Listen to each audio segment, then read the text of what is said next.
छात्रों, the rise of nationalism in Europe, इस chapter का जो जितने पिछले वीडियो थे, यह मेरा लास्ट वीडियो होगा। इस वीडियो में 3 छोटे छोटे सब टॉपिक्स हैं। Case of Britain, visualising the nation, nationalism and imperialism. छात्रों, लगभग 95% बातें जो राइज ऑफ नेशनलिज्म में हमको जानना चाहिए, हम लोग विभिन्न वीडियो के माध्यम से उसको समझ चुके हैं। अब मात्र जो ये 3 छोटा टॉपिक है वो हम लोगों को समझना है और उसको हम लोग इसमें ढंग से समझने की कोशिश करेंगे। जो पहला है टॉपिक, सब टॉपिक, उस सब टॉपिक में है the strange case of Britain, the story of making of United kingdom. United kingdom से तुम लोग परिचित हो, जहाँ के अंग्रेज थे, जो हम लोगों को, भारतवासियों को गुलाम बना के रखा था। उसकी स्ट्रेंज केस माने उसकी एक विचित्र दास्तान है। आगे हम पढ़ाने के क्रम में बताएंगे तुमको कि किस तरह उसका स्ट्रेंज केस है। स्ट्रेंज केस का क्या मतलब? उससे पहले इस तरह का कोई बातें या इस तरह का कोई केस नहीं हुआ था। 2 महत्वपूर्ण देशों का यूनिफिकेशन, इटली और जर्मनी का तुमने देखा, और दोनों केस से भिन्न यह केस है। इसीलिए इसका जो एक हुआ ब्रिटेन को, द्वीपों को मिलाकर, उसका उन केसों से यहाँ भिन्नता है। इसीलिए इसको कहते हैं स्ट्रेंज केस ऑफ ब्रिटेन। अब देखो क्या है ब्रिटेन में। अब एक चीज क्या भिन्न है, भिन्नता तुमको दिखाई पड़ती है इसमें, देखोगे तुम। पहली बात तो यह है कि इसको एक होने में लंबा समय लगा है, धीरे धीरे। और उसको क्या हो गया, सडन, कुछ वर्षों में, कुछ दशकों में लोग यूनाइट हुए, एजिटेशन हुआ, और फिर यूनाइट होना, क्या नाम है, यूनिफिकेशन हो गया। लेकिन यहाँ क्या है, इसमें एक लंबा समय लगा, और तब यानी इसके अपराइवल होने में एक लंबा समय लगा है। दूसरी बात है कि अब इसके संबंध में जो कोई डिफरेंट आइलैंड की बात हम करते हैं, तो डिफरेंट आइलैंड पर देखोगे फर्स्ट क्या हुआ, डिफरेंट आइलैंड पर, जो छोटे छोटे आइलैंड थे, उस पर डिफरेंट इथनिक ग्रुप के लोग रहते थे। और जैसे इंग्लिश, स्कॉट, वेल्स, एरिश, ये लोग क्या थे, वहां पर इस ग्रुप के लोग वहां रहते थे। और ये लोग एक दूसरे से, सबों का कल्चर, सबों का रीति रिवाज, सबों का कस्टम अलग अलग था, लेकिन वे आपस में एक दूसरे से मिलते जुलते थे।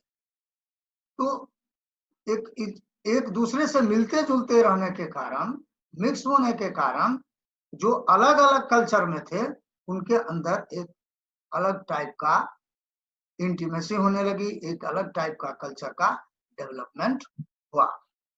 अब छात्रों, यह जो स्क्रीन पर तुमको मानचित्र दिखाई दे रहा है, इसमें 2 आइलैंड तुमको स्पष्ट दिखाई दे रहा है, बड़ा। जो राइट साइड में है वह है ग्रेट ब्रिटेन, और जो लेफ्ट साइड में है वह है आयरलैंड। अब क्या है, कुछ नाम आते हैं जो बराबर सुनते हो, उससे मैं तुमको पहले परिचित करा देना चाहता हूं। एक है इंग्लैंड, और दूसरा है वेल्स, और तीसरा है स्कॉटलैंड, और चौथा है उत्तर आयरलैंड, और 5वां है दक्षिण आयरलैंड। अब देखो, इंग्लैंड, वेल्स और स्कॉटलैंड, इन तीनों को जो हम मिला देते हैं तो वह हो जाता है ग्रेट ब्रिटेन। और इसमें यदि चौथे नंबर का नदर आयरलैंड यदि इसमें मिल जाता है तब वह हो जाता है यूनाइटेड किंगडम। और अभी उसमें 6000 छोटे और बड़े द्वीप मिल करके, तो जो छोटे छोटे द्वीप हैं, जब पूरा आयरलैंड, उसमें नदर्न आयरलैंड कहेंगे, जब सदर्न आयरलैंड और छोटे छोटे आइलैंड सब मिल जाते हैं तब यह कहलाता है ब्रिटिश आइल्स। तो 3 वर्ड हो गए, एक हो गया ग्रेट ब्रिटेन, दूसरा हो गया यूनाइटेड किंगडम, और तीसरा हो गया जो बहुत ही विशाल है, सभी आइलैंड उसमें आ जाते हैं, तो वह कहलाता है ब्रिटिश आइल्स। यह तो तुम्हारी जानकारी के लिए। अब हम आगे बढ़ते हैं। अब देखो छात्रों, strange case of Britain, the story of making of United kingdom, इसकी चर्चा मैं करता हूँ। विभिन्न द्वीपों पर, यानी विभिन्न जो आइलैंड्स हैं, उन आइलैंड पर जो विभिन्न एथनिक ग्रुप के लोग रहते थे, क्योंकि अब चूंकि बाहर से बहुत बड़ा संपर्क तो उनका उस समय था नहीं, तो आपस में वे लोग मिलने लगे और एक डिफरेंट टाइप का कल्चर डेवलप हुआ। छात्रों, 1600 के बाद, अब देखो यहाँ एक अलग टाइप की क्या बात हुई। यहाँ 14वीं 15वीं शताब्दी में जो क्रिश्चियनिटी थी वह 2 भाग में स्पष्ट दिखने लगा। एक था जो पहले से जो लोग जिसमें विश्वास करते थे, जिस चर्च पर, वह था कैथोलिक चर्च। और कैथोलिक चर्च के द्वारा लोगों को लगा कि इसमें हमारा शोषण हो रहा है और इसमें के जो धर्माचार्य लोग हैं वह हमको अनावश्यक हमारा शोषण करते हैं, हमारा एक्सप्लॉयटेशन करते हैं, और इसके खिलाफ आंदोलन हुआ और चर्च 2 भाग में वर्ल्ड स्तर पर बट गया। तो वह कहलाया प्रोटेस्टेंट। तो जो प्रोटेस्टेंट के मानने वाले लोग थे वह इंग्लैंड में अधिक हो गए। और इन लोगों को मानना था, धर्म में जनरली यह होता है कि जो मनी मेकिंग का सवाल होता है, रुपया बनाओ, रुपया के पीछे दौड़ो, यह धर्म में लोग बुरा मानते हैं। यह सभी धर्मों में लगभग है, हिंदू में भी है, इस्लाम में भी है और क्रिश्चियनिटी में भी है। तो क्रिश्चियनिटी में स्पष्ट हो गया कि लेकिन प्रोटेस्टेंट मान के यदि सही तरीके से पैसा अर्जन हो रहा है तो उसको लोग बुरा नहीं मानते। तो ये लोग, इंडस्ट्रियल डेवलपमेंट हुआ तो व्यापार किया और धन कमाया। तो धन कमाने के बाद जो इंग्लैंड के लोग थे उनका सोच में भी बदलाव आया और धीरे धीरे ये लोग अपना पार्लियामेंट बना लिया। जब इंग्लिश पार्लियामेंट बना तो इंग्लिश पार्लियामेंट में अब उन लोगों के मन में यह होने लगा कि एक आदमी जो राजा सब कुछ, उसके पावर उसके अंदर में निहित है, वह नहीं हो करके पार्लियामेंट के अंदर पावर होना चाहिए। और फिर 1688 में राजा को जो पावर था उसमें से अधिकांश पावर छीन करके, कहिए या राजा अपने आप मान गया, कोई खून खराबा नहीं हुआ, पार्लियामेंट के अंदर पावर आ गया। तो यह जो पावर आ गया, ऐसा विश्व में कहीं देखने को नहीं मिलता है। पीछे हम लोगों ने पढ़ा यूनिफिकेशन ऑफ इटली और यूनिफिकेशन ऑफ जर्मनी, उसमें हमने देखा कि राजा को, उसको हटाने के, लुई 16 को, उसके परिवार को ही गिलोटिन से कटवा दिया गया, मारकाट हुई।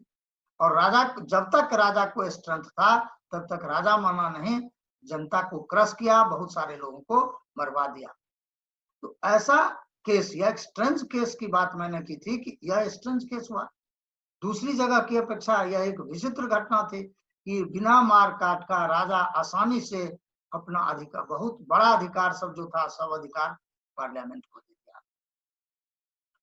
और यह सिलसिला लंबे समय तक चलता रहा। और फिर देखा जब ब्रिटेन नहीं, इंग्लैंड के लोग जब काफी सशक्त हो गए इकोनॉमिकली स्ट्रांग हो गए, तो उनका स्वाभाविक बात है, जिसको पैसा हो जाता है उसकी बुद्धि भी कुछ बदलने लगती है। और इन लोगों को लगा कि हमको क्या करना चाहिए, आसपास के द्वीपों पर भी अपना प्रभाव डालना चाहिए। और उसने क्या, सबसे पहले उसने क्या किया, स्कॉटलैंड को माने पार्लियामेंट के माध्यम से 1701 यानी 1707 में, 1707 यानी 1707 में स्कॉटलैंड को अपने में दोनों को मिला दिया। और ये मिलाने के बाद और फिर वेल्स को भी मिला दिया, तो यह कहलाने लगा ग्रेट ब्रिटेन। अब यह जो ग्रेट ब्रिटेन बना, तो इसमें कई बातें आती है। पहली बात तो यह हो गई कि मिल तो गया, लेकिन चूंकि यह इकोनॉमिकली जो ब्रिटेन के पार्लियामेंट में इसका दबदबा, यानी इंग्लैंड वालों का दबदबा ब्रिटेन के पार्लियामेंट में बढ़ने लगा। और साथ ही ब्रिटेन वाले के मन में यह बात हुई कि हमारा जो कल्चर, जो इनका जो कल्चर है, उनको धीरे धीरे खत्म किया जाए, किसके, स्कॉटलैंड वाले के कल्चर को खत्म किया जाए और अपने कल्चर को उस पर हम थोपे। यह इनके मन में बात थी, धीरे धीरे ऐसा किया भी। लेकिन वहां क्या हुआ, जब उन लोगों को यह बात का अनुभव होने लगा, तो लोग भी रिवोल्ट किया। ऐसा नहीं होना चाहिए, लेकिन तुम समझते हो जब कोई बहुत शक्तिशाली होता है तो विरोध करना भी उतना आसान नहीं होता है, या विरोध करता है तो उनकी बात को अनसुनी कर दिया। तो स्कॉटलैंड को फिर क्या हुआ, उनके जो कल्चर था उनको डिस्ट्रॉय करना शुरू हो गया, या डिस्ट्रॉय धीरे धीरे डिस्ट्रॉय वहां का कल्चर होने लगा। किसके द्वारा किया जाने लगा डिस्ट्रॉय? इंग्लैंड के द्वारा किया जाने लगा। अब हम आगे बढ़ते हैं, देखते हैं कि अब आता है कि स्कॉटलैंड, अब ये पश्चिमी भाग जो है, जो क्या नाम है, एरिस, मतलब वहाँ एरिस लोग रहते थे। तो एरिस रिवोल्ट के नाम से जाना, जो आयरलैंड का पूरा इलाका है, तो इस पूरे आयरलैंड को अपने में मिला लिया। और उसमें मिलाने के बाद क्या क्या हुआ, लेकिन यह बात, आयरलैंड की बात भी सोचो। आयरलैंड के बारे में बताते हैं, उत्तर भाग को उत्तर आयरलैंड, नदर्न आयरलैंड, और दक्षिण भाग को हम सदर्न आयरलैंड कहते हैं। इसमें है क्या, यहाँ जो है पूरे देश में क्रिश्चियनिटी, एक ही धर्म के लोग रहते हैं, क्रिश्चियन। लेकिन मैंने कहा ना कि कुछ है जो कैथोलिक चर्च के मानने वाले, और कुछ है प्रोटेस्टेंट के मानने वाले। तो यहाँ अधिकांश लोग कैथोलिक वाले हैं, प्रोटेस्टेंट वाले कम है। अब जो यहाँ जो एरिस का विद्रोह हुआ, तो एरिस के विद्रोह में देखा गया, या कि एरिस वाले कहने लगे कि हमको इंडिपेंडेंट करो। हाँ, यह ऐसा क्यों कहा? चूंकि इंग्लैंड, जो वहाँ बहुत कम पॉपुलेशन थी, प्रोटेस्टेंट धर्मावलंबी को मानने वाले जो प्रोटेस्टेंट लोग थे, उसको यह प्रोटेक्ट करता था और उसको प्रमोट करता था। यह देखकर जो कैथोलिक वाले लोग थे, उसके मन में यह भावना होने लगी कि हमको क्या करना चाहिए, अलग रहना चाहिए। और जब एरिस रिवोल्ट हुआ, उसमें यह समझौता हुआ कि 17% पॉपुलेशन लगभग प्रोटेस्टेंट के मानने वाले थे, वह उत्तर आयरलैंड कर दिया गया और दक्षिण आयरलैंड। तो क्या हो गया, नदर्न आयरलैंड ब्रिटेन मतलब इंग्लैंड के साथ मिल गया, यानी, और जिसमें 3 पहले से मिला हुआ था, यह चारों मिल गए, और यह कहलाने लगा यूके, यूनाइटेड किंगडम। और दक्षिण का जो भाग था वह इंडिपेंडेंट रह गया। तो यह जो कहानी है, यह देखो, इसमें कहीं भी रिवोल्ट होना एक अलग बात है, लेकिन कहीं मारकाट की बात नहीं हुई। कहीं मारकाट ऐसा नहीं हुआ जैसा जर्मनी के यूनिफिकेशन में और फ्रांस के, जर्मनी और इटली के रेवोल्यूशन में हुआ, मारकाट होने लगा। बहुत सारे लोग इसमें मारे गए, तो ऐसा इसमें देखने को नहीं मिलता है। इसीलिए इसका केस ही जो है वह ब्रिटेन का इसको स्ट्रेंज केस कहते हैं। अब दूसरी जो हम बात करेंगे वह हमारा विजुअलाइजिंग द नेशन। अब इसको विजुअलाइजिंग द नेशन, जर्मेनिया, अमेरियन, इन दोनों को समझने से पहले तुमको एक एग्जाम्पल देते हैं, क्योंकि तुम भारत के संबंध में उसको पढ़ चुके हो या जानते हो। देखो, हम लोग विभिन्न समय में बोलते हैं भारत माता की जय, लेकिन भारत माता को न हमने देखा है और तुमने देखा है। भारत माता को न हमने देखी और न तुमने देखी है, देखी है? नहीं, कहोगे नहीं देखे हैं।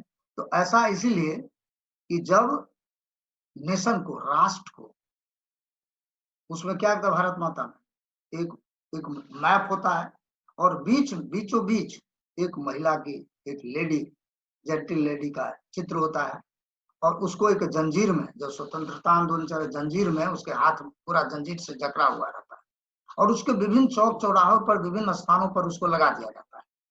यानी कॉमन पीपल में एक आइडेंटिटी पैदा हो कि भारत हमारी माँ है और वह जकड़ी हुई है, जिससे लोगों में क्या हो, एक सामूहिक पहचान की भाव, सब हम एक हैं और हमारी माँ एक है ना, जिससे कि सब लोग अंग्रेजों के खिलाफ। उसी तरह आर्टिस्टों के द्वारा 18th और 19th सेंचुरी में लोगों को क्या हुआ, तो पर्सन के माध्यम से नेशन को रिप्रेजेंट करना वहां लोगों ने शुरू किया। तो उसमें आ गया, जैसे अभी जो तुम मानचित्र जो तुम फिगर तुम देख रहे हो, वह फिगर जर्मेनिया का है।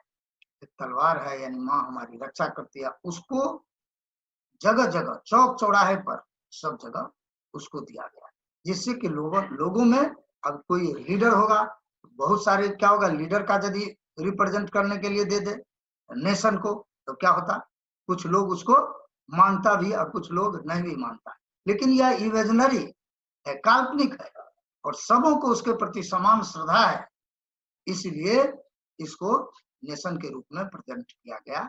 और आगे चलकर देखते हैं, जैसे नेशन स्टेट की बात होगी, तो फिर इसी से क्या बनता है कि जिसको सबको जिस चीज पर विश्वास रहे, तो उसी में नेशनल फ्लैग हो जाता है। फिर क्या होता है, लैंग्वेज हो जाता है, और सारी जो बातें हैं। तो पहले वह इसके माध्यम से देश को रिप्रेजेंट किया गया। अब यही है। दूसरा है मेरिया, फ्रांस में। तो फ्रांस में जब यह हो रहा था आंदोलन, उस समय में जगह जगह पर, चौराहे पर बड़ा बड़ा कटआउट लगाया जाता था एक महिला का, और वह नेशन को रिप्रेजेंट करती, सबको उसके प्रति एक अच्छी भावना थी कि यह हमारी देश की रक्षा करेगी, यह भी बात थी। तो सारे लोग उनके प्रति समान भाव रखते थे। तो इन दो सिंबल के माध्यम से नेशनलिज्म को आगे बढ़ाने की बात हुई। छात्रों, अब मैं चर्चा करूंगा नेशनलिज्म एंड इंपेरियलिज्म, इन दोनों में क्या डिफरेंस है। नेशनलिज्म को जो कलेक्टिव आइडेंटिटी का फॉर्मेशन होता है, जिसकी चर्चा हम विस्तृत रूप में किए हुए हैं, इसकी चर्चा करने की आवश्यकता नहीं है। और दूसरा शब्द आता है इंपेरियलिज्म, जब कोई देश, नेशन स्टेट है, और दूसरे देश पर अपना इकोनॉमिक और पॉलिटिकल इन्फ्लुएंस डाल करके उसको अपनी बाउंड्री में या तो मिला लेता है, या वैसे भी वह क्या करता है, उसको एक्सप्लॉइट करता है। तो यह क्या है, उसको हम कहते हैं इंपेरियलिज्म। उदाहरण में देख लो, ब्रिटेन एक नेशन स्टेट था, और वह क्या करता था, भारत को पढ़ाया, शुरू में व्यापार किया, और उसके माध्यम से वह एक्सप्लॉइट करता था। बाद में देखा कि इससे काम नहीं चलेगा, तो उसने क्या किया, अपना पॉलिटिकल प्रेशर डाला, यानी पॉलिटिकली वह एक तरह से उसको मिला लिया अपने में। तो हम क्या हो गए, गुलाम उसके हो गए, और वह क्या हो गया, मातृदेश हुआ। तो इसको कहते हैं इंपेरियलिज्म, कि जब कोई देश पॉलिटिकली या इकोनॉमिकली दूसरे देशों को पर का एक्सप्लॉयटेशन करता है तो वह कहलाता है इंपेरियलिज्म। यहाँ हम इस चैप्टर को यही समाप्त करते हैं और इस चैप्टर के अंत में अभी जो समर वेकेशन है उस पर स्क्रीन पर तुमको क्वेश्चन दिखाई दे रहा है। इन सारे क्वेश्चन को तुमको जो छुट्टी मिली हुई है, जो अभी छुट्टी का समय है, तो तुम इसको घर पर तैयार करोगे। जय हो गया कि नहीं?